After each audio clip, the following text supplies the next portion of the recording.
How you doing, atheist? How you doing? Who am I looking at, you're saying to yourself? Benjamin Carson, the pediatric neurosurgeon with gifted hands. He is my new hero. He is a new friend of mine. And I want to read some of the things he said from this article. You could probably check the whole thing out online. Institute for Creation Research, January 09, edition of Acts and Facts. And God is so good, atheists. I wish you would know that. The Bible says, taste and see that the Lord is good, and He is so good. Man, I love Him so much. You know why He's good? Because He brought this article into my life. I just read this a couple days ago. But you know what? I'm going to share this video with some of the people, specifically the people on the Crushing Darwin videos that I did. They kind of propose that I'm taking on the entire scientific community by trying to refute Darwinism, as if I'm the leader of this new movement all of a sudden in 2009 that's trying to just destroy Darwinism, and I'll never get away with it because it's got so many facts and it's got such a strong foundation. There are many more intelligent people, much more intelligent people than me, that know that Darwinism is a fallacy. It's absolutely false. Many of the things that Darwin proposed have been just destroyed for lack of evidence over the years. And Darwin himself said the same thing about his own theories, that in time there's these certain things that if they were to prove that they existed in the future, that my theory would fail.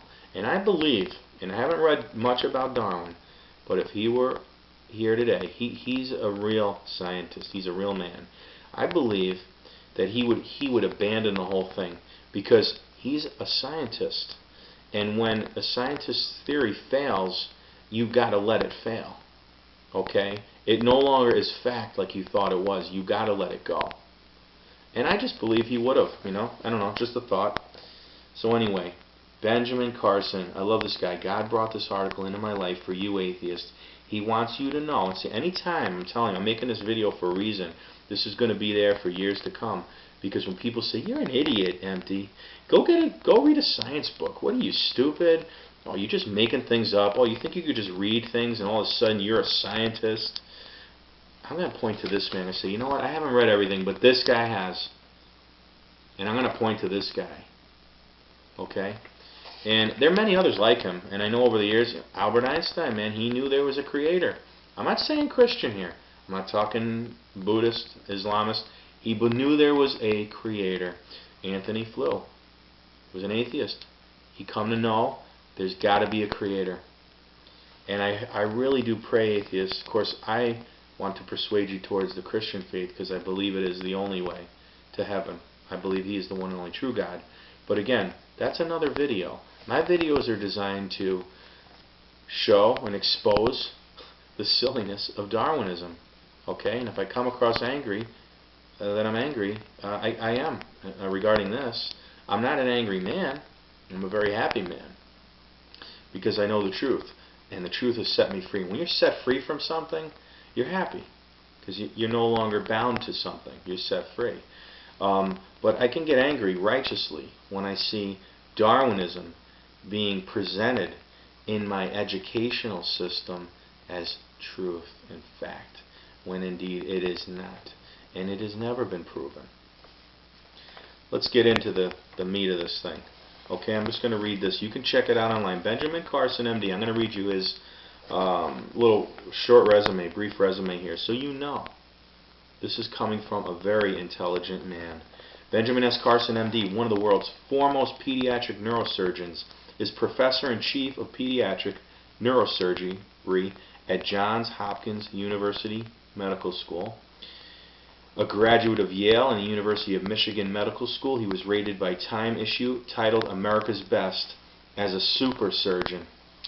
Dr. Carson was also selected by CNN and Time as one of the nation's top 20 physicians and scientists. Dude, the nation's top 20 scientists, physicians, this man. And by the Library of Congress as one of the 89 living legends. You all ought to respect this guy. You all ought to check this guy out. Dr. Carson is a leading research scientist, a voracious reader of the medical and scientific literature. You understand that? Voracious reader of medical and scientific literature. From his graduate school days, he has long been very interested in scientific research and has been very active in this area for his entire career, with over 120 major scientific publications in peer-reviewed journals, 38 books, and book chapters and grant awards of almost $1 million. His achievements have so far earned him 51 honorary doctorates, including from Yale and Columbia University. He revolutionized his field in several areas, including hemispherectomies, removal of half the brain to prevent untreatable severe seizures. Awesome, man. Dr. Carson also contributed to a new technique used for co-joined twin separation and accomplished one of the most complex surgical feats in history as the lead surgeon of a team that separated twins joined at the back of the head in a 22-hour-long operation. Praise the Lord, man. Known as a doctor who takes cases that no other doctors will risk, Dr. Carson is an outstanding success in spite of this challenge. Dude is good. Alright? Dude is good. After Carson reviewed in detail the evidence for design in nature, he concluded, atheists, you're not going to believe this. You're not going to believe this. I know you're going to check the article after you see this. I just don't have enough faith to believe. He said it. You know what he's saying? I'll interpret. I don't have enough faith to be an atheist. That's what he's saying. I love this guy. That the living world happened by evolutionary processes? He added that 150 years after Darwin, there is still no evidence for evolution. It's just not there. But when you bring that up to the proponents of Darwinism, aka you guys, the best explanation they can come up with is, well, it's lost. I find it requires too much faith for me to believe that explanation, given all the fossils we have found without any fossilized evidence of the direct step-by-step evolutionary progression from simple to complex organisms or from one species to another species. Shrugging and saying, well, it was mysteriously lost and we probably never find it. That's what he hears. I haven't heard these things. That's what he's hearing, okay? Because, see, they're scientists. They're going to speak the truth. You guys are just atheists that are trying to make your point. Okay, so you can remain atheists. They know better, man. These are the excuses he's hearing. That doesn't seem like a particular satisfying objective or scientific response. No kidding. Because scientists don't have to give objective responses. They can bring their philosophy into it. It happens all the time. So, as a neurosurgeon, he stresses the factors that contribute to the failure to utilize fully the most amazing God-given resource, our brain, such as peer pressure and political correctness, which often limits our willingness, even as objective scientists, to have thoughtful, rational discussions about evolution versus creationism. He can't even find somebody to have a rational discussion. He goes on. It's even harder for him to accept how so many people who can't explain how evolution can account for all life claim that it is a fact. So many people, so many of you guys say, no one ever said it's a fact, Empty. That's just you. We're scientists. No, he's a scientist, and he's hearing that in his community. And so am I. While at the same time insisting anyone who wants to consider or discuss creationism as a possibility cannot be a real scientist. Do you believe that? They're telling him he can't be a real scientist because he discusses creationism. Come on, man. That's not objective. You talk about trying to force your opinion on people. I told you. It does make me angry. It does make me upset.